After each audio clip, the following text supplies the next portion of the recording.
촛불과 탄핵 그리고 조기 대선으로 출범한 문재인 정부. 벌써 40일이 넘어갑니다. 하지만 많은 기대를 안고 출범했지만 아직 국무위원 인선조차 마무리를 못하고 있습니다. 또 중점과제라고 했던 일자리 추경도 야당의 반대에 부딪혀서 진척이 없는 상황이죠.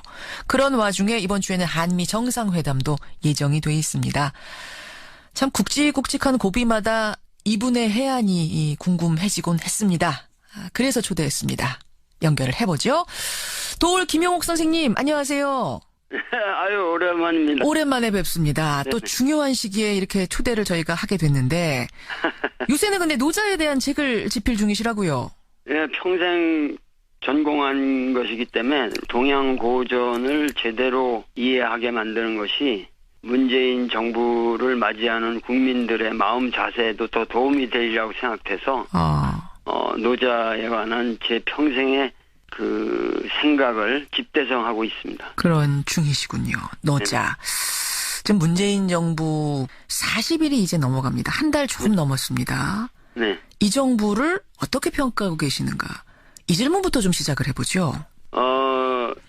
현 정부에 대한 객관적인 평가는 갖추어지질 않았기 때문에 예. 단정적으로 뭐를 평가하기에는 너무 이른 시기입니다. 그렇지만은 일을 하고 있다라는 느낌을 국민에게 듬뿍 주었고 그만큼 국민들의 기대감을 충족시키고 있다고 저는 보는데 예. 요번 그 한미 정상 회담 이야말로 예. 지금 이 정부를 판가름할 수 있는 어떤 결정적인 계기가 될 수 있는 그런 성과가 나와야 되지 않을까 이렇게 생각하고 있습니다. 자, 그럼 하나하나 좀 그 말씀들을 하나하나 좀 분석해보죠. 우선 뭔가 일을 하고 있구나라는 느낌? 이런 걸 받으신다고요? 네네네네. 그 말은 무슨 얘기냐면 예. 여태까지 정권을 잡으면은 그야말로 부귀 권력에만 매달렸지 진정한 그 국민이 바라는 대의를 향한 일을 정말 노심초사 일을 하는 그 정권이 없었다는 의미예요. 그래서 이 문재인 정권은 그래도 뭔가 그 일을 하고 있다라는 느낌을 확실히 주잖아요. 하루에 한 개씩 뭔가 진짜 일이 있었어요. 그러고 보면은 하나하나 처리되는 모양새. 그래서 그런지 국민들 지지율이 상당히 높습니다. 근데 국정이 쉽게 풀려가는 모양새는 아니에요. 정치권을 돌아보면. 일단 내각 인선이 마무리가 안 된 상태입니다. 강경화 외교장관 임명을 기점으로 해서 특히나 야당의 반발이 거센 상태. 지금 상임위도 보이콧했다가 이제 인사청문회 이번 주부터 다시 시작할 정도로 지금 어려운 상황인데 야당은 얘기합니다. 지금 대통령이 국민 지지율 믿고 야당들하고 소통 안 하려고 한다. 박근혜 정부를 향해서 소통 안 된다 했지만 지금 자신들이 소통 안 하고 있다. 협치를 파괴하고 있다. 어떻게 생각하세요? 그 중요한 것은 예. 지금 이 정권이 빨리 하고자 하는 일을 할 수 있도록 일단 그런 문제는 좀 넘어가고 진정한 그 사람들이 이 정치를 해 나갈 때 거기다가 브레이크를 걸어야지. 너무 지금 인선이라는 이런 문제를 가지고 그 야권에서 그 물고 늘어지면은 국민들의 눈에 너무하다라는 느낌을 주게 되면은 결국은 자기들이 앞으로 뭐 지방선거나 총선이나 이런 데 있어서 그 피해를 볼 수도 있다는 것을 생각을 해야죠. 알겠습니다. 일단은 좀 일할 수 있게끔 뭔가 좀 진용을 좀 꾸리고 뭔가 해볼 수 있는 발판이라도 마련을 해줘야 되지 않겠느냐 이런 호소셨는데 네네. 알겠습니다. 개혁에 대한 얘기를 해보죠. 어찌해서 이렇게 인선이 마무리된다고 하면 그 다음에는 그 내각이 개혁을 추진하려 할 텐데 그때 또 한 번 저항이 일어날 가능성이 높습니다. 주말에 이 보도를 어떻게 보셨는지 모르겠습니다만 상당히 출렁였던 보도가 뭐냐면 검찰 내부에서 문 대통령을 놓고 문 아무개 어디까지 가나 보자 이런 분위기가 있다는 거예요. 법무부 장관 한두 명만 연속으로 낙마시키고 2달만 시끄럽게 하면 국민들의 신임도가 떨어져서 지지율은 50% 밑으로 떨어질 거다. 뭐 이런 얘기들이 들린다는 겁니다. 하여튼 이 검찰은 우리나라에서 가장 변하기 어려운 집단이고 사고가 예. 그리고 지금 법조계라고 하는 것은 예. 그동안 국민들이 재판을 받을 수 있는 그 모든 권리를 그 자체의 냉정한 그 법에 의해서 집행한 사람들이 아니라 그 법조계라고 하는 하나의 시스템 속에서 과연 자기들이 어떤 평점을 받느냐는 것을 계산하면서 국민에게 피해를 준 세력들이기 때문에 어떤 경우에도 법조계는 대대적인 개혁에 착수해야죠. 자기들 스스로 착수해야 된다. 예. 근데 이게 스스로 되겠습니까? 국민들과 정부가 같이 압력을 넣어야죠. 과거의 법조계에 대한 국민들의 인식과 예. 지금 현재 국민들이 법조계에 대해서 가지고 있는 인식은 아주 다릅니다. 촛불혁명을 거친 민심이라고 하는 것은 예. 과거의 최순실이나 이런 모든 문제가 결국은 법조계가 권력의 시녀 노릇을 하기 때문에 생기는 문제들이거든요. 그걸 국민들도 지금은 분명히 알고 있다. 그 말씀이신 거예요. 그렇고 국민들은 이러한 문제에 대해서는 확고하게 새로운 국면이 도래해야 된다는 확신이 있는 거죠. 국민들에게. 국민적인 열망이 그 어느 때보다 크기 때문에 어떻게 보면은 이 저항이라는 것도 이번에는 넘을 수 있을 것이다. 개혁이 성공할 것이다. 이런 말씀 또 오늘 김명옥 선생님 지금 만나고 있습니다. 그나저나 이런 와중에 국내 상황은 이런데요. 지금 이제 국외로는 한미 정상회담이 예정이 돼 있습니다. 아까 그러셨어요. 이 한미 정상회담이 굉장히 중요하다. 왜 이렇게 굉장히 중요하다 생각하셨을까요? 지금 한미 정상회담이라고 하는 것이 이게 제가 알기로 한미 정상이 만난 것이 요번이 64번째라든가 하여튼 60여 차례나 되는 기나긴 역사를 가지고 있는데 여태까지 그 한미 정상이라고 하는 것은 진정한 의미에서 정상회담이 아니었어요. 무슨 얘기냐면 이 종속적 지위에 있는 사람이 자기가 정권의 정당성이 없기 때문에 그 정당성을 인정받기 위해서 천자를 아련하러 가는 식의 회담들이었다고. 그 말하자면 조아리고 가는 회담이었다 이런 말씀이시군요. 자체 내로 그 정권의 확고한 도덕성이나 정당성이 부족했기 때문에 확보가 안 되니까 그것을 인정받기 위해서 그 가장 강력한 봉인을 받기 위해서 가장 세계적으로 센 세력의 봉인을 받기 위해서 가는 하나의 그 종속적인 인준의 그런 지원이라든가 이런 것이 목적이었단 말이에요. 예를 들면 박정희가 그 케네디를 만나러 갔을 때도 그런 목적으로 갔는데 케네디가 아주 개무시를 하고 아주 푸대접을 했거든요. 그러고 나서 린든 B 존슨 때나 이제 바뀌고 나서 그 양반 돌아가고 나서 바뀌면서 이제 그 월남 파병 때문에 이제 또 대접 받기도 하고 그러니까 여러 가지 그런 역사를 쭉 놓고 볼 적에 한 번도 뭔가 구체적인 목적을 위해서 뭔가 미국이라고 하는 그 대국의 봉인을 받으려고 가는 것이 아니라 뭔가 미국과 해결해야 할 현안이 있고 그것에 대해서 우리가 대등하게 이야기를 해보자라는 자세로 가는 첫 회담이에요, 이거는. 이번에는 어떻게 대등하게 가는 거라고 그렇게 판단하세요? 과거는 아니었는데? 그러니까 벌써 문정인이라는 사람이 가서 얘기한 내용만 봐도 단군이라는 말은 제가 안 쓰겠는데 소위 말해서 이성계가 위화도 회군을 하면서 소국이 대국을 치는 것은 옳지 못하다. 이런 메시지를 내면서 조선조를 개창한 이래 예. 아마도 대국에 가서 그러한 발언을 정당한 민족의 자존심과 자주적인 어떠한 입장에서 최소한의 상식적인 발언을 한 유례가 한 번도 없습니다.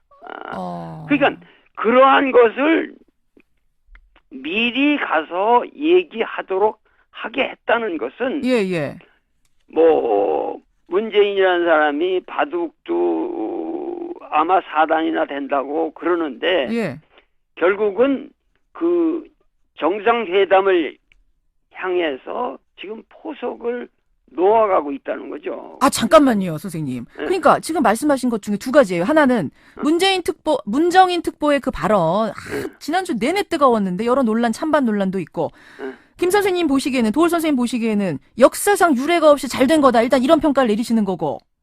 그건 너무도 당연한 얘기들 아니에요. 문정인이라는 사람은 그 사람은 무슨 여기 우리가 잠깐만 한국 사람이라는 그 입장을 떠나서 예. 미국 정치학회 부회장까지 했던 사람이고 미국인들을 10여 년 동안 가서 가르쳤던 사람들인데 예. 나도 미국 가면 미국 사람들을 내 제자의 입장에서 내가 얘기를 하는 거지 무슨 그 사람들을 바라보면서만 얘기를 하는 건 아니란 말이죠. 그러니까 그 입장에서 볼 적에 문정인이 가서 얘기한 내용들은 그건 최소한의 나는 무슨 큰 것이 아니라 상식적인 얘기라고 봐요. 어떤 얘기인고 하니, 그러니까 북한이 핵 동결하면 우리가 한미 군사훈련 축소할 수 있다. 협상이란 건 주고받는 거다. 뭐 이런 얘기들을 했단 말입니다. 그때 이제 일부에서는 가지고 동맹이 깨진다면 그게 무슨 동맹이냐, 뭐 이런 얘기도 했죠. 예. 근데 이제 일각에서는 아니 미국의 심기를 그렇게 건드리면 어떡하냐. 특히 한미 정상회담 이제 문재인 대통령이 가서 정상회담 해야 되는데 분위기 이렇게 살벌하게 만들면 어떡하냐고 하면서 굉장한 비난이 쏟아졌단 말입니다. 그런 말을 하는 사람들은 제가 말씀드릴 수 있는 것은 지금 여기 이렇게 디테일하게 들어가면 참 끝이 없는데 예.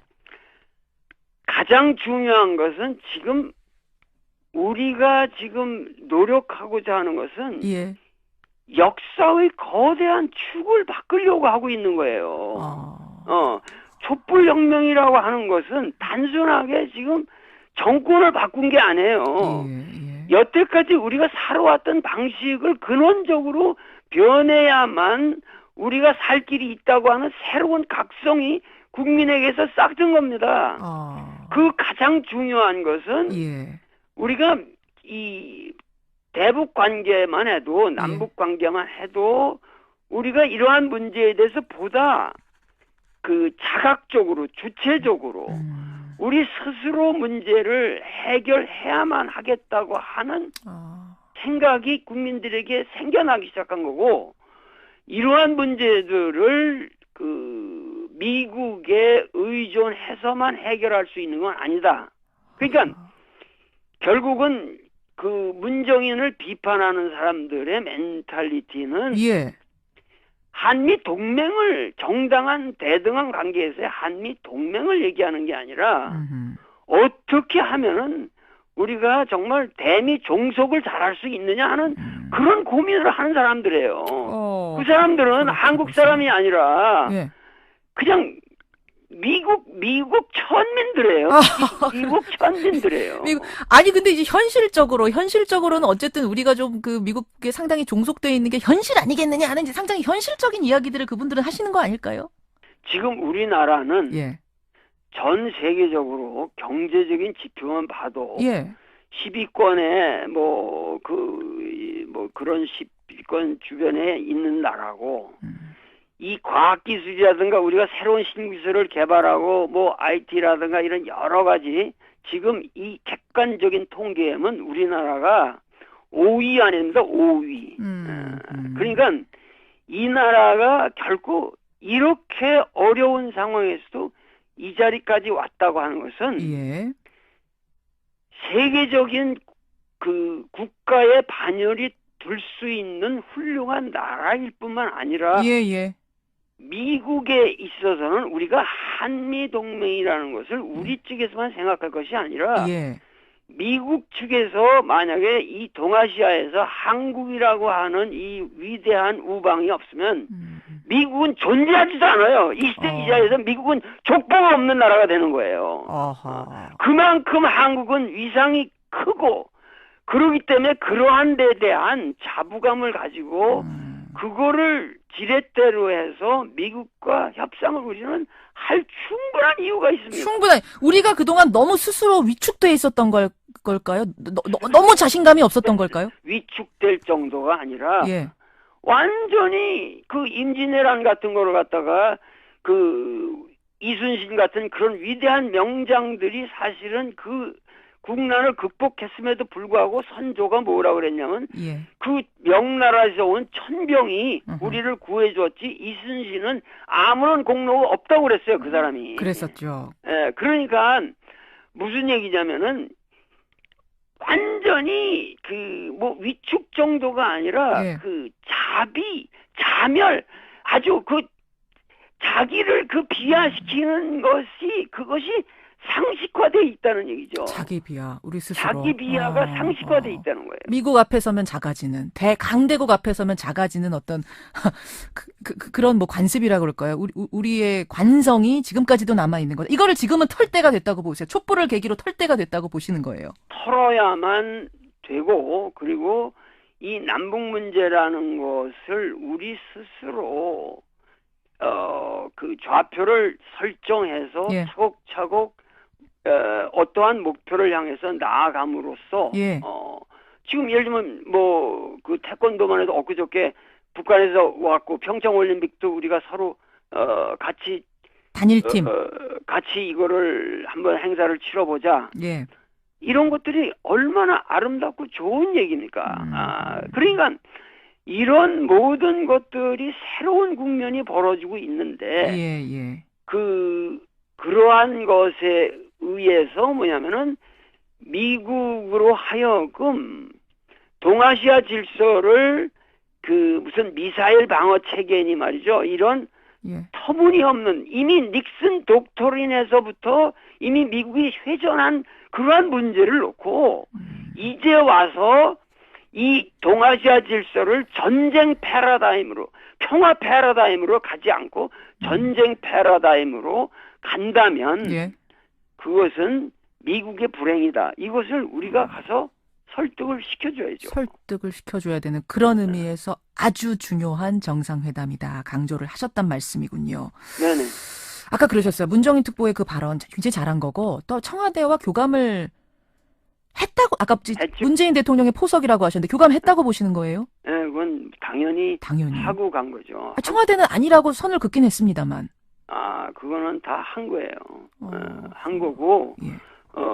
그 문정인이라는 사람은 상식적인 발언을 한 거예요. 상식적인 발언. 그 정도는 그 사람의 학문적 감각이나 예.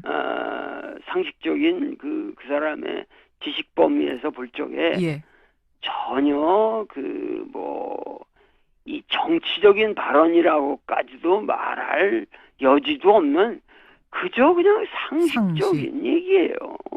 이걸로 인해서 오히려 정상회담이 꼬이거나 미국이 우리를 더 안 좋게 보거나 뭐 이럴 가능성은 없다고 보세요. 오히려 득이 되면 득이 됐지 해는 안 될 거라고 보세요. 당연하죠. 그것은 이 맹자의 그런 말이 있습니다. 그 맹자가 이제 굉장한 왕후장상들을 많이 만나면서 댕긴 사람 아니에요. 예, 예. 그런데 그 하는 말이 세대인즉 묘지하라라는 말이 있는데 그건 무슨 얘기냐면 뭡니까? 나보다 큰 위대하게 보이는 그런 권세 등등한 왕후장상들을 만날 때는 예. 우선 그들을 좀 깔보는 것이 좋다. 오히려. 네, 그들을 왜냐하면 예. 그들은 맹자의 말하면은 그들은 어디까지나 그들이 지향하는 목표는 패권이고 예. 패도고 나는 선현의 입장에서 왕도를 구현하기 위해서 공자가 말한 인정을 구현하기 위해서 그 여민동락하는 것을 지상의 과제로 삼는 사람이고 그러기 때문에 그들이 지향하는 모든 가치관은 네. 나에겐 하등이 필요가 없는 것이기 때문에 우선 그들을 만날 때는 그들을 깔보고 협상하는 게 좋다. 이것이 진심 하편에 있습니다. 그렇군요. 맹자왈이군요. 그야말로. 맹자 말이에요. 이건 내 말이 아니라. 예. 그런데 우리는 그러한 마음의 거리를 두고 봐야 되지만 나는 가서 트럼프를 깔보면 안 된다고 생각합니다. 네, 뭐 그런 의미는 아니고. 인간적으로 예. 트럼프를 가서 사랑해줘야 되고. 사랑을 해줘야 됩니까? 트럼프를 대접하고 그리고 노인으로서 어디까지나 대접하고 여태까지 정치인들과는 다른 요소가 있는 사람이라는 것을 인정하고 그가 새로운 국면을 개척할 수 있도록 하기 위해서는 그의 마음을 우선 감정적으로 얻어야 됩니다. 지금부터는 아마 이제 문재인 대통령에게 하시는 조언이라고 저는 생각을 하는데, 네, 그래서 당당하게 임하되 사랑하라. 마음 자세는 어느 정도 디스턴싱, 하나의 거리를 두되, 예. 그 여태까지 트럼프는 당선이 된 이후로 예. 어디 가서든지 사실은 이렇게 대접을 못 받았단 말이에요. 천덕꾸러기 같은 느낌이 좀 있었죠. 예, 그런데 예. 우리는 가서 그를 아주 존중을 해주고 정당한 정치인으로서 대접을 해주는 마음 자세로 예. 그의 마음을 환심을 우선 사야 됩니다. 일단 마음을 사야 한다. 환심을 사고 그렇고 그와 그 여태까지 미국의 그 어떠한 프로페셔널한 정치인이라고 하는 계보에 있는 사람들은 예. 무조건 한국 같은 나라를 깔보고 그리고 한국에 대해서 관여를 하지 않으려고 그랬어요. 그렇기 때문에 그 오바마 같은 사람도 그 뭐 전략적 인내니 이런 말로 한국 문제는 완전히 개무시한 거예요. 예. 그 윈비어 문제만 해도 얼마든지 그 오바마 정권 때 조금 더 관심을 가지고 해결했으면 해결될 수도 있었던 문제. 다 그것이 전략적 인내라는 측면에서 다 넘어간 거예요. 예. 그렇기 때문에 그러한 의미에서 새로운 관여 정책을 하겠다고 나온 것은 상당히 우리로 볼 때는 좋은 일이고 단지 트럼프가 그 관여라고 하는 의미가 예. 그 북한에다가 뭐 무력 행사를 하든가 이런 식의 관여가 아니라 얼마든지 평화의 이니셔티브를 가지고 미국이 북한을 설득시킬 수 있는 얼마든지 여지가 있다. 예. 이것을 설득을 해야 되는데 예. 그 설득의 제일 중요한 것은 여태까지 우리나라가 미국 가서 우리 남한 정부가 북한 정부와 좋은 관계를 유지하고 싶고 우리 문제는 우리가 평화적으로 해결하고자 하는 것이 우리 국민의 열망이라고 하는 것을 미국의 지도자들이 확실하게 이해를 해줬으면 좋겠습니다. 라는 입장을 표명한 적이 단 한 번도 없었어요. 예. 단 한 번도 없었기 때문에 그런 것만을 표명을 하는 것만 해도 트럼프 입장에서는 한국민이 이런 방향으로 원한다면 우리도 새로운 카드를 가지고 더 기발한 그러한 협상이라든가 새로운 국면을 만들어서 전 세계를 이롭게 할 수가 있다. 이러면서 트럼프는 이 북한 문제를 계기로 해서 자기가 그 탄핵의 국면에 빠져 있는 그런 곤궁한 처지를 벗어날 수도 있다는 얘기죠. 우리가 지금 이런 표현이 어떨지 모르겠습니다만 잘 이용할 수 있는 굉장히 좋은 환경이란 말씀이시네요. 오히려 우리가 트럼프 정권보다는 국민의 열망을 담지한 도덕성을 가지고 있기 때문에 우리는 도덕적인 정부의 세계적으로 모범이 되는 도덕적 정부의 수장으로서 지금 도덕성을 획득하지 못한 트럼프에게 새로운 도덕성을 부여해 줄 수 있는 그런 세계사적 사명을 가진 사람이 지금 가고 있는 거예요. 오히려 우리가 그에게 도덕성을 인준해 줄 수 있는, 부여해 줄 수 있는 상황이 됐다. 그런 지금 우리는 입장에 있는 나라고 예, 예. 그런 입장에 있는 지도자고 예. 거기에 대해서 우리 국민이 뿌듯한 자부심을 가져야 되는 이런 마당에 예. 그 야당의 지지부진한 그런 어떠한 이야기로 인해서 국민들의 판단이 흐려진다든가 이래서는 아니 되겠다. 난 정말 알겠습니다. 이 자리에서 우리 김 앵커하고 대화를 하는 것뿐만 아니라 예. 국민들에게 나는 정말 예. 이 시대를 사는 사상가로서 눈물을 흘리며 호소하고 싶어요. 예. 여러분들 제발 진정으로 우리가 촛불을 들어야 할 시기는 바로 이번 주입니다. 바로 미국에 가서 이 문재인 대통령이 예. 미국에서 협상을 벌이는 이 시기야말로 국민들이 마음에 촛불을 들고 우리가 갈구했던 열망을 이제 조금이라도 더 미국 땅에 펼쳐질 수 있도록 그들을 우리 대표단들을 전부 지원하고 도와줘야 된단 말이죠. 그렇게 보시는군요. 네. 정리를 좀 하자면 미국에 가서 트럼프 대통령 만날 때 그를 인간적으로 존중하고 사랑하는 자세를 바탕에 깔고 당당하게 우리 할 말을 해라. 자부심을 가지고 대하라. 그러면 반드시 이번 정상회담은 성공할 것이다. 이런 조언으로 받아들일 수 있겠네요. 네네네. 예, 예. 문재인 대통령이 오늘 인터뷰를 좀 듣고 갔으면 좋겠어요, 정말. 그러니까는 이 북핵 문제라고 하는 것은 예.